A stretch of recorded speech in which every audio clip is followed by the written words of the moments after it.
माता, क्या ब्राह्मण बालक रूप धारण करने के पश्चात श्री गणेश जी महादेव के आत्मलिंग को रावण द्वारा लंका ले जाने से रोक पाए?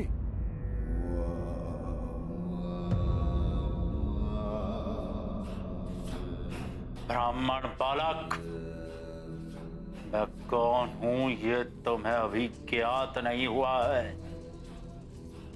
उचित होगा कि तुम मेरा पीछा करना बंद कर दो, अन्यथा तुम संकट में पड़ जाओगे। मैं तो महादेव का भक्त हूँ। प्रभु का शिवलिंग देखा तो तुम जो भी हो, मैंने कहा ना, पीछे हट जाओ, मेरा पीछा ना करो।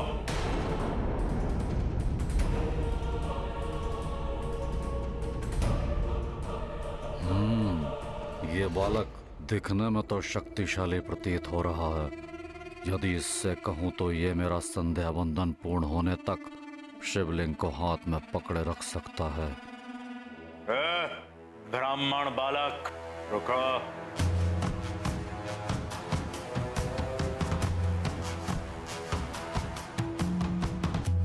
अब आपको क्या हुआ? आपने कहा तो आपके मार्ग से हटकर दूसरे मार्ग से जा रहा हूँ। आपको अभी भी कोई आपत्ति है क्या? नहीं, आपत्ति नहीं। मुझे कुछ काम है तुमसे। नहीं नहीं, मुझे नहीं करना आपका कोई कार्य। आप तो अकारण ही मुझ पर क्रोधित हो जाते हैं। नहीं हूँगा अकारण क्रोधित। तुम एक ब्राह्मण बालक हो, शिव महादेव के भक्त हो। मैं तुम्हें एक सुंदर अवसर दे सकता हूँ। भगवान महादेव के इस तेजस्वी शिवलिंग को अपने हाथ में धारण करने का अवसर। मैं इसे हाथ में? किंतु ये तो बहुत भारी प्रतीत हो रहा है। दिखने में तो तुम अच्छे भले बलशाली दिखते हो। मुझे संध्या वंदन करना है। जब तक मैं संध्या वंदन पूर्ण नहीं कर लेता, तुम इस शिवलिंग को पकड़े रहो। कहो तो मैं तुम्हें कोई पुरस्कार भी दे सकता हूँ। एक भक्त के लिए तो भगवान का स्पर्श ही सबसे बड़ा पुरस्कार होता है। लाइए, दीजिए मुझे। हाँ, इसे पृथ्वी पर रखना नहीं है। एक बार और पुनः सोच लो, इसे पकड़ सकते हो या नहीं? हाँ हाँ, क्यों नहीं, किंतु कुछ ही समय के लिए, क्योंकि ये भारी प्रतीत हो रहा है। यदि मैं इसे नहीं संभाल सका तो आपको पुकारूंगा। यदि 3 बार पुकारने पर भी आप नहीं आए तो मैं इसे भूमि पर रखकर चला जाऊंगा। 3 बार तो क्या, इसके पुकारने से पूर्व भी मैं लौट आऊंगा। ठीक है, ये लो। इसे पूर्ण श्रद्धा से ही पकड़े रहना। हम शीघ्र ही संध्या वंदन कर करवाते हैं।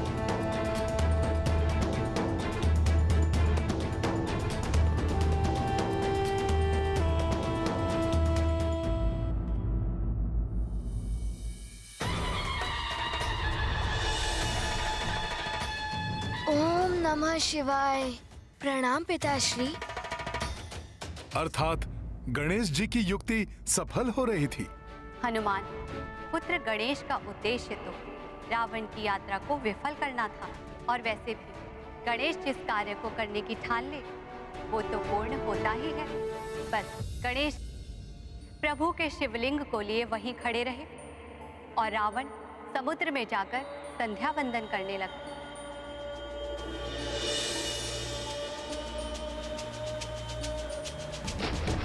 ओम नमः शिवाय।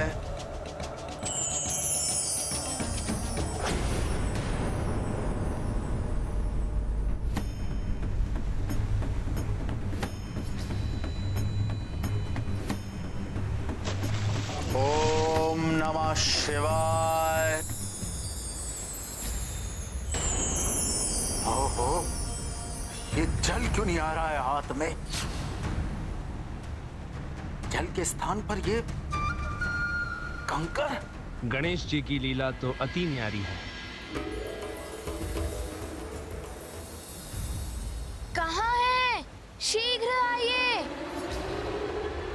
शिवलिंग भारी लग रहा है मुझे।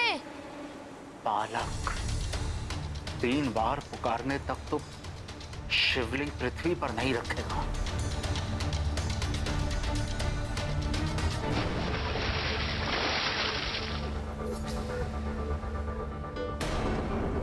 ये क्या हो रहा है? मैं इसे नहीं संभाल पा रहा हूँ। शीघ्र आइए, अन्यथा मुझे इसे भूमि पर रखना होगा। कहीं ये बालक मुझसे छल तो नहीं कर रहा? अवश्य ही ऐसे देवताओं ने भेजा है। सुनो, जब तक मैं ना आऊं, शिवलिंग को पृथ्वी पर मत रखना।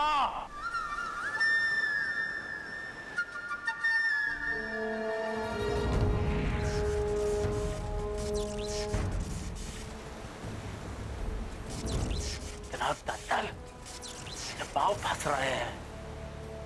मेरी सहन शक्ति समाप्त हो रही है। 3री बार पुकार रहा हूँ, शीघ्र आइए, अन्यथा मैं इस शिवलिंग को भूमि पर रख दूंगा। मैं आ रहा हूँ ब्राह्मण बालक।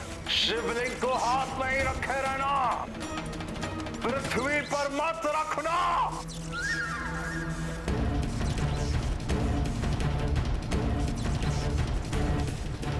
मुझसे ये नहीं संभल रहा है। नहीं, मत रखना पृथ्वी पर। मैं इसे नहीं संभाल पाऊंगा।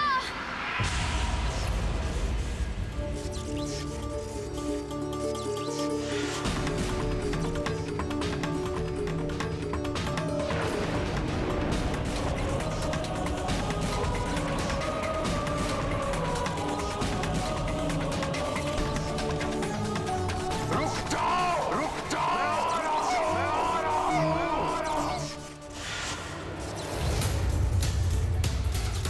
रुक जाओ ब्राह्मण बालक।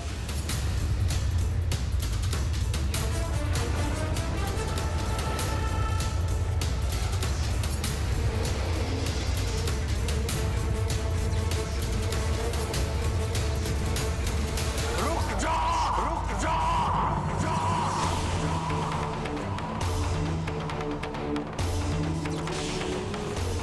इस प्रकार रावण सदा के लिए अजय होते होते रह गए और गणेश के इस कृत्य से गोकर्ण क्षेत्र भगवान महादेव का पवित्र तीर्थ स्थल बन गया और साथ ही गणेश को एक नया नाम भी मिल गया, विघ्नकर्ता।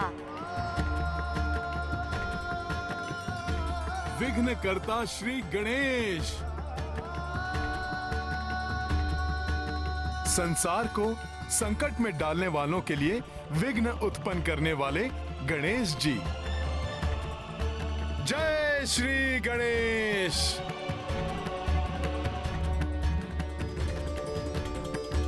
किंतु फिर ऐसा क्या हो गया माता कि आपको अंश रूप में यहाँ लंका की रक्षा के लिए आना पड़ा? आत्मलिंग को लंका ले जाने में असफल होने से क्षुब्ध रावण पुनः कैलाश आ पहुंचा।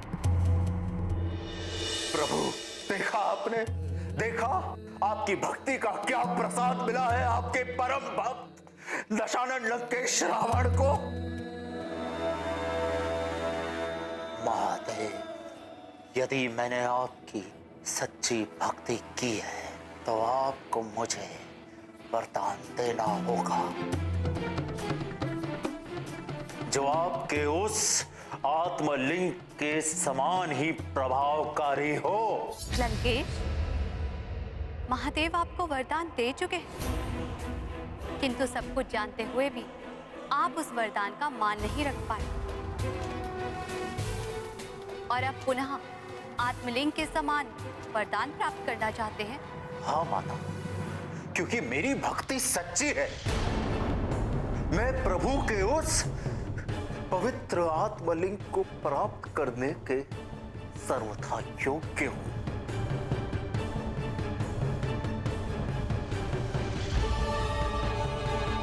उचित है, महादेव के स्थान पर मैं आपको वरदान देती हूँ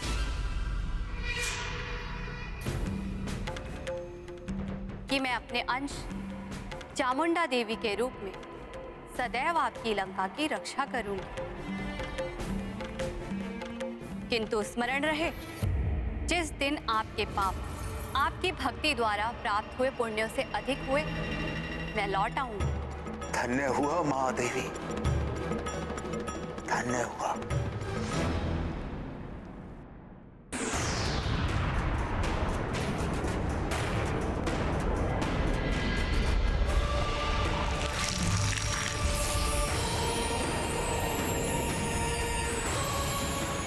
और तब से आज तक मैं लंका की रक्षा कर रही हूं। मेरे रहते लंका के भीतर लंकेश रावण की अनुमति के बिना कोई प्रवेश नहीं कर सकता।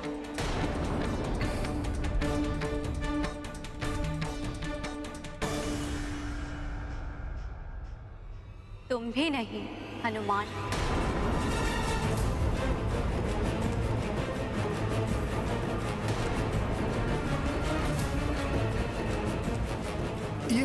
ये आप क्या कह रही हैं माता? प्रभु श्री राम ने स्वयं मुझे ये कार्य सौंपा है। आराध्य हैं वो मेरे। मेरा रोम रोम उन्हीं को समर्पित है। कैसी भी बाधा, कोई भी विपत्ति आ जाए, प्रभु का कार्य पूर्ण किए बिना मैं कैसे लौट सकता हूँ माता? हनुमान, मेरे रहते नहीं।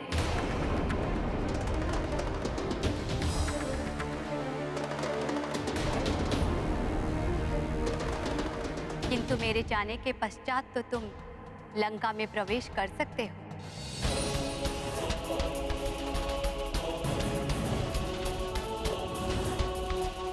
और अब मेरा लंका को त्याग कर जाने का समय आ गया है।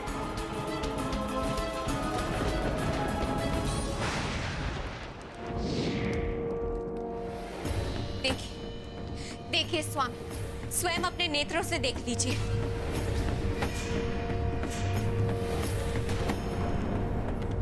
मैंने कहा था देवी चामुंडा की क्रोध की अग्नि धधक रही है। यह अशुभ संकेत है स्वामी। मैंने रावण को वचन दिया था कि मैं अपने अंश चामुंडा के रूप में तुम्हारी लंका की रक्षा करूंगी। किंतु जिस दिन तुम्हारे पाप तुम्हारे भक्ति द्वारा प्राप्त हुए पुण्यों से अधिक हुए, तो मैं लौट जाऊंगी। सत्य है माता। मनुष्य के किए हुए पुण्य ही उसकी रक्षा करते हैं, किंतु जब वो पाप कर्मों में लिप्त हो जाता है तो उसे अपने अभिमान में ये ज्ञात ही नहीं रहता कि कब उसके पापों का घड़ा भर चुका है, और तब उसका पतन आरंभ हो जाता है। हाँ हनुमान, रावण ने भी पराई स्त्री का अपहरण कर सबसे घृणित पाप किया है, जिससे उसके समस्त पुण्य नष्ट हो गए और रावण के पापों का घड़ा भर चुका है। स्वामी देखिए, मैंने आपसे कहा था ना। और ये भ्रामक और मूर्खतापूर्ण बातों से मेरा समय नष्ट मत करो।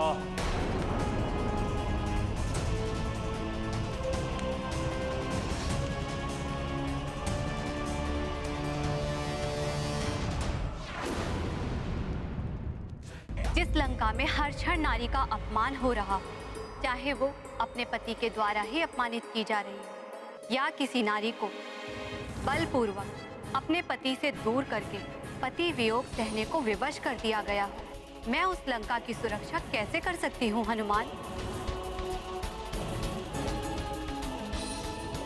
आप सत्य कह रही हैं माता। हनुमान, मैं तो उसी दिन इस लंका का त्याग कर देती जिस दिन रावण ने देवी जगदम्बा की अंश देवी सीता का हरण किया था। किंतु यहाँ मैं इसीलिए रुकी रही कि रावण देवी सीता के प्रति कुछ अनुचित व्यवहार न कर सके। अब तुम आ गए हो, इसीलिए अब मैं आश्वस्त हूँ।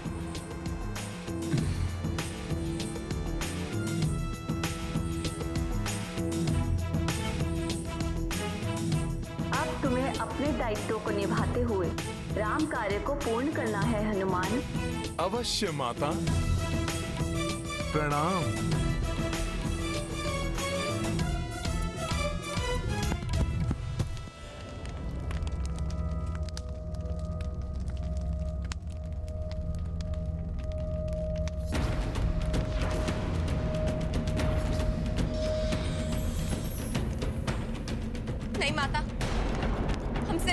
शांत होइए। सफल मनोरथ भवा पुत्र, मेरा आशीर्वाद तुम्हारे साथ है। धन्यवाद माता, आपको शत शत नमन।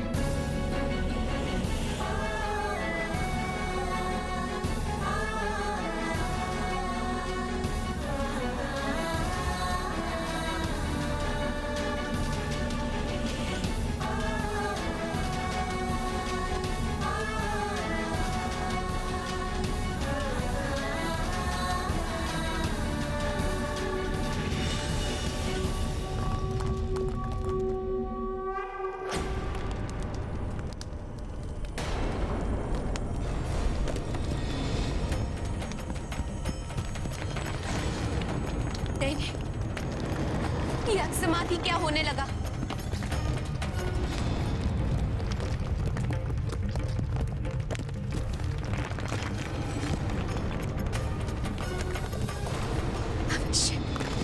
अवश्य संकेत है कि माता हमसे रुष्ट होकर चली गई है।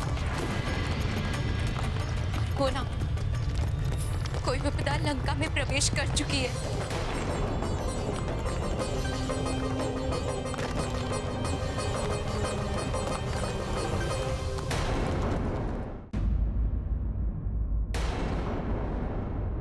इस प्रकार लंका में प्रवेश किया तो किसी की भी दृष्टि मुझ पर पड़ सकती है। मुझे माता सीता को गुप्त रूप से ही ढूंढना होगा। और इसके लिए मुझे अति लघु रूप धारण करना होगा।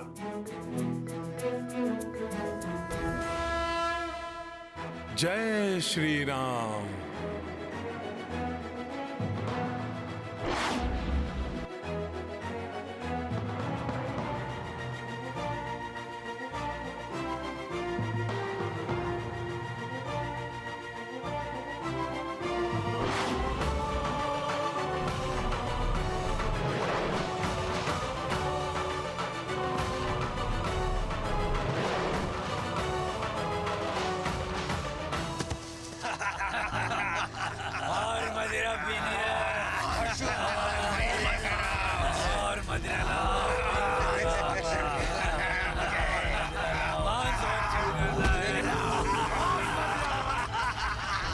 तो ये है राक्षसों की माया नगरी लंका।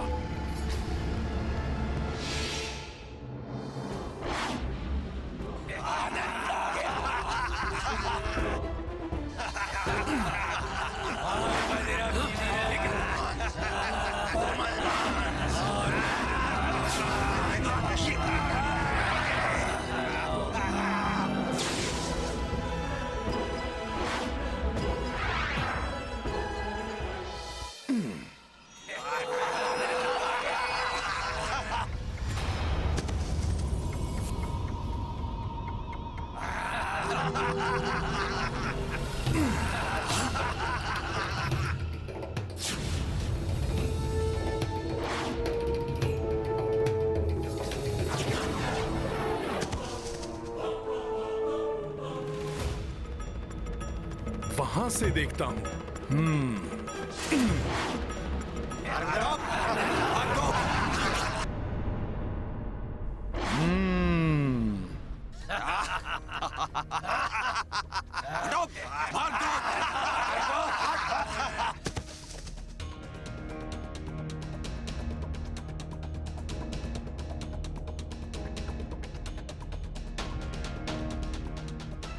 मुझे तो आशा थी कि इतनी रात्रि को सब निद्रा मग्न होंगे, शांति छाई होगी चारों ओर, किंतु यहाँ तो रात्रि में कुछ अधिक ही हलचल है। हाँ, निशाचरों का जो देश है, किंतु इतनी भीड़ में माता सीता से मिलने से पूर्व ही यदि किसी ने मुझे देख लिया तो? नहीं नहीं नहीं, हनुमान को युक्ति से कार्य करना होगा।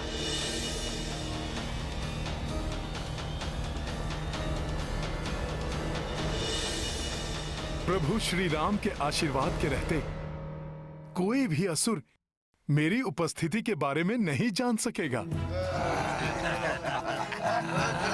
जय श्री राम।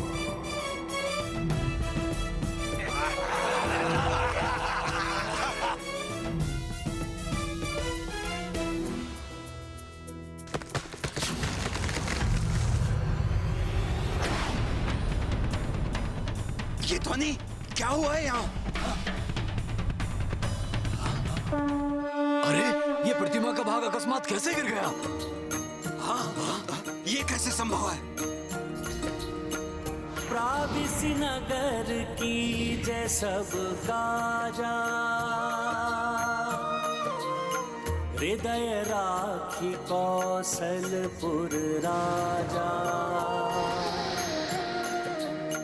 गरल सुधारि पू करहि मिताई, गोपद सिंधु अनल सितलाई। राम सिया राम जय हनुमान, राम सिया राम जय हनुमान। ये गाथा महाबली हनुमत की रुचिकर लीला। यहाँ से तो पूरी लंका को भली भांति देख सकता हूँ मैं।